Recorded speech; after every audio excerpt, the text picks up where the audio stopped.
মাননীয় স্পিকার, আজকে আপনারা বলছেন যে আপনারা চুক্তি করবেন, পরবর্তী যে করিম দলটি আসবে সেই করিম দলটি সেই চুক্তি মেনে চলবে, তার নিশ্চয়তা কি মাননীয় স্পিকার? সেই নিশ্চয়তা দিয়ে আজকে আপনারা দেখাতে পারেন। রাষ্ট্র মেরামতে বাধা পড়বে, ফ্যাসিস্ট ফিরে আসার ঝুঁকি থেকেই যাবে মাননীয় স্পিকার।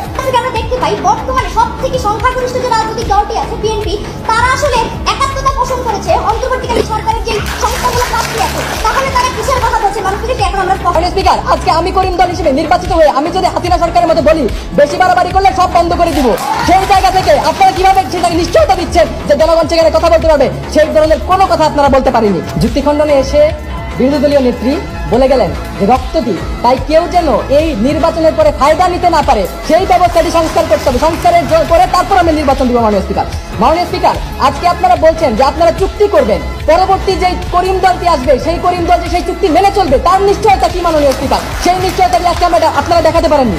মাননীয় স্পিকার, আজকে আমি করিম দল হিসেবে নির্বাচিত হয়ে আমি যদি হাসিনা সরকারের মতো বলি বেশি বাড়াবাড়ি করলে সব বন্ধ করে দিব, সেই জায়গা থেকে আপনারা কিভাবে সেটাকে নিশ্চয়তা দিচ্ছেন যে জনগণ সেখানে কথা বলতে পারবে? সেই ধরনের কোনো কথা আপনারা বলতে পারেননি। মাননীয় স্পিকার, ওনারা বলে গেছেন যে নির্বাচন দিতে নাকি 15 থেকে 16 বছর লাগবে, তারপর আবার তারা বলেছেন 16 বছর একটা ফ্যাসিস্ট সরকারকে 36 দিনে নামিয়ে দিয়েছি, তাহলে সংস্কার করতে গেলে 15-20 বছর সময় লাগবে। মাননীয় স্পিকার, সেটি আপনারা বলতে পারেননি।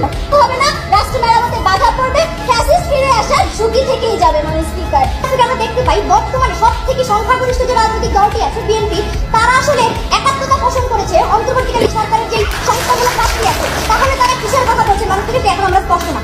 তাই আমরা সেই সংস্কারের কথা বলছি যেখানে দ্বিকক্ষ বিশিষ্ট সংসদ থাকবে, প্রধানমন্ত্রী ও রাষ্ট্রপতি ক্ষমতার ভারসাম্য থাকবে, একজন ব্যক্তি সংসদ এবং সরকারের প্রধান না হওয়া, পরপর 2 বার প্রধানমন্ত্রী ও রাষ্ট্রপতি না হওয়ার মতো মৌলিক বিষয়গুলো এই সামাজিক চুক্তির মধ্যে থাকবে। তাই রাষ্ট্র সংস্কার চলমান রেখে নির্বাচন দিতে হবে, জনগণের সরকার প্রতিষ্ঠা করতে হবে, কারণ জনগণের সরকার প্রতিষ্ঠা না হলে এই সংস্কার ব্যর্থ, এর কোনো মূল্য থাকবে না। মাননীয় স্পিকার, কিন্তু বিএনপি ক্ষমতায় আসার পর সেটি ভুলে যায় এবং ক্ষমতা কুক্ষিগত করার চেষ্টা করে মাননীয় স্পিকার।